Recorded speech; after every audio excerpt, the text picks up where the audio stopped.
his story of as a childhood being bullied, domestic violence, and everything going against him. He should be a statistic.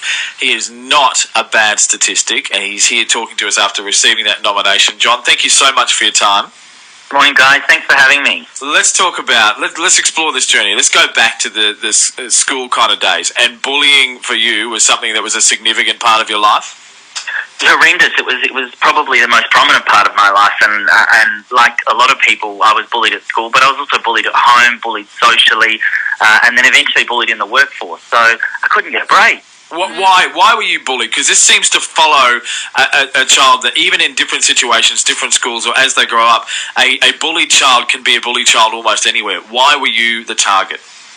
I think that the key word there is different, and I think the reason most people are bullied is because there's something different about them, and when people are young, they don't understand how to deal with people that are different. Often later in life, those differences are celebrated and recognised, but for me particularly, it was a culmination of things.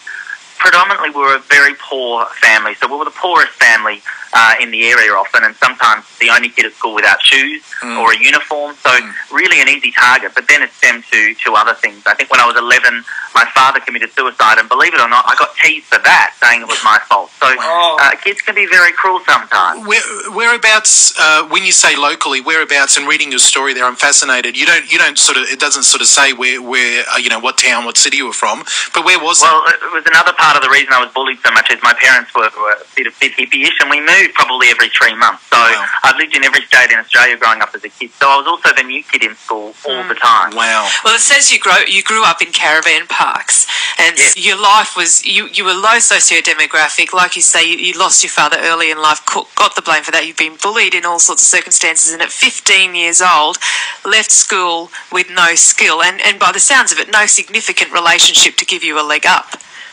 Definitely not. I actually had nowhere to live at 15 either, so I was very fortunate that a few non-school friends' parents said that I could stay with them for a while until I got a job. So, and there was no guidance from anybody, which was probably the hardest part, and why I'm now trying to, I guess, not directly but indirectly be a voice or a guidance for some young people. Why I'm now trying to, I guess, not directly but indirectly be a voice or a guidance for some young people. You had every right to be a negative statistic. We see the statistics of depression, we see the statistics of suicide, we see so much of you have not been born into a life of privilege, therefore you should fail. That has not been your story, starting out as a pizza maker, turning into a manager, turning into a franchise owner, turning into the owner of significant brands and successful in business, and now trying to help and speak into the lives of other people who are going through what you went through. Why did your story turn out different?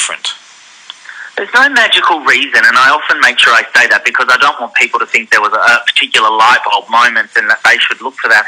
For me, I think it was just, and I certainly got to an exact point where I thought, right, this is it. I'm absolutely worthless. I'm useless. Everybody's told me that. And suicide was definitely an option for me at that point. And I just made a decision to either do that or to make a difference.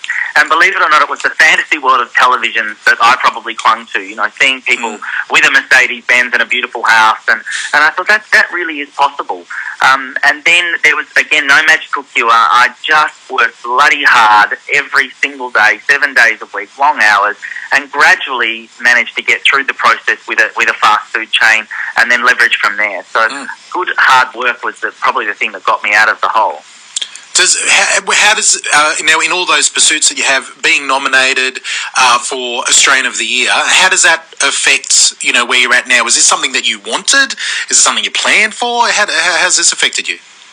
Well, I love any of the award recognition, not for ego, although obviously there's a bit of ego in there, but more importantly, the more I can get, the more profile it gives to the cause, and it gets me out there to show people that it's not the end of the world where they are now, it's just the beginning for these young people. So the nomination was a real surprise, actually, because I thought you had to be a doctor or a professor, and then when it was announced that I was a finalist, I was literally blown away. So the thought that just for doing something that you love and that you're passionate about can actually get you such an accolade never dawned on me before, so I'm thrilled. I want to talk more with John Caldwell, who has been nominated for Australian of the Year, one of the authors of Full Throttle, which has been described as an autobiography and part business manual of what they do. And I'm intrigued by that concept of how it's used in the workplace.